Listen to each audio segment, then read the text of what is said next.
Mataram versus Blambangan, kisah perang mengubah peta politik Jawa Timur. Di ujung timur Pulau Jawa, khususnya di wilayah Banyuwangi, terdapat kerajaan Hindu terakhir di Jawa yang bernama Blambangan. Kerajaan ini memiliki sejarah yang panjang dan penuh dengan perjuangan melawan berbagai penjajah baik dari dalam maupun dari luar negeri. Salah satu penjajah yang paling ditentang oleh Blambangan adalah kerajaan Mataram Islam yang ingin menguasai seluruh tanah Jawa. Kerajaan Blambangan muncul pada akhir abad ke-15 sebagai salah satu fasal dari kerajaan Majapahit yang mulai mengalami kemunduran. Kerajaan ini menjadi tempat berlindung bagi Brewirahbumi, putra Raja Majapahit yang gagal merebut tahta dari saudaranya.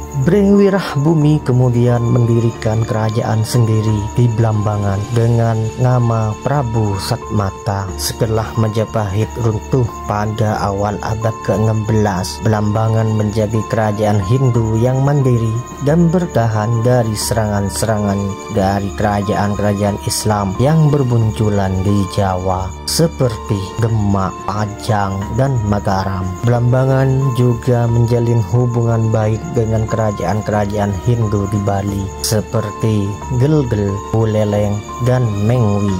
Kerajaan Mataram Islam yang didirikan oleh Ki Ageng Pemanahan pada tahun 1586 memiliki ambisi untuk menyatukan seluruh tanah Jawa di bawah kekuasaannya. Salah satu Raja Mataram yang paling agresif dalam melakukan ekspansi adalah Sultan Agung pada tahun 1613 sampai 1645 yang berhasil menaklukkan hampir seluruh Jawa bagian tengah dan timur kecuali Batavia yang dikuasai oleh VOC dan Blambangan yang masih mempertahankan tradisi Hindu. Mataram ingin menguasai Blambangan dengan misi politik menyatukan tanah Jawa selain juga untuk kepentingan dakwah Islam. Dalam beberapa kali pertempuran antara Blambangan versus Mataram, kerajaan ini dapat mempertahankan wilayahnya. Kemudian pada tahun 1726, Blambangan menjadi kawasan yang diperebutkan oleh kerajaan Buleleng dan Mengwi dari Bali. Pertempuran antara Mataram dan Blambangan terjadi dalam 3 tahap, yaitu tahap pertama 1639 sampai dengan 1645.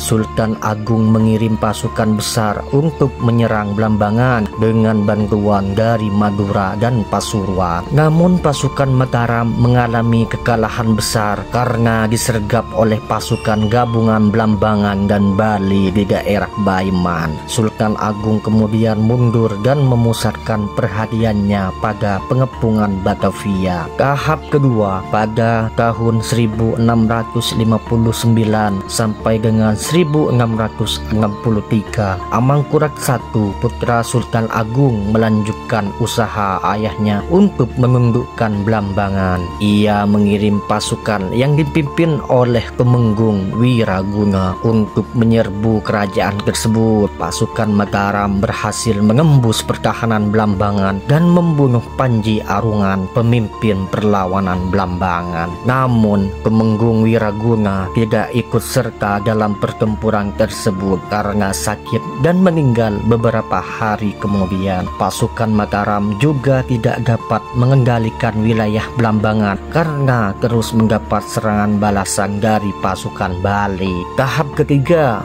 pada tahun 1678 sampai dengan 1680, Amangkurat II, putra Amangkurat I, kembali mengirim pasukan untuk menaklukkan Blambangan dengan bantuan VOC.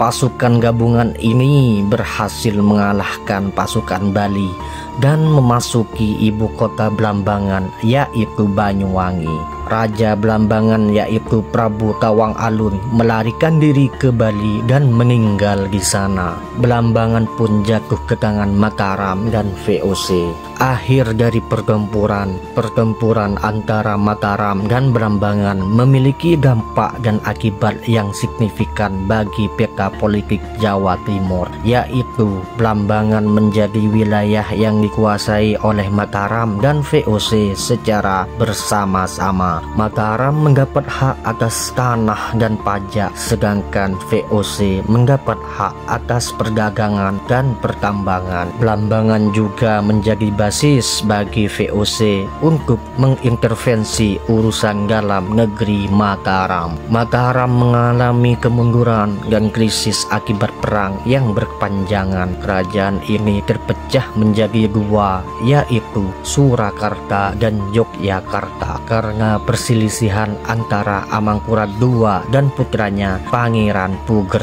Kerajaan ini juga terus berhadapan dengan pemberontakan dari rakyat dan para bupati yang tidak puas dengan kebijakan raja.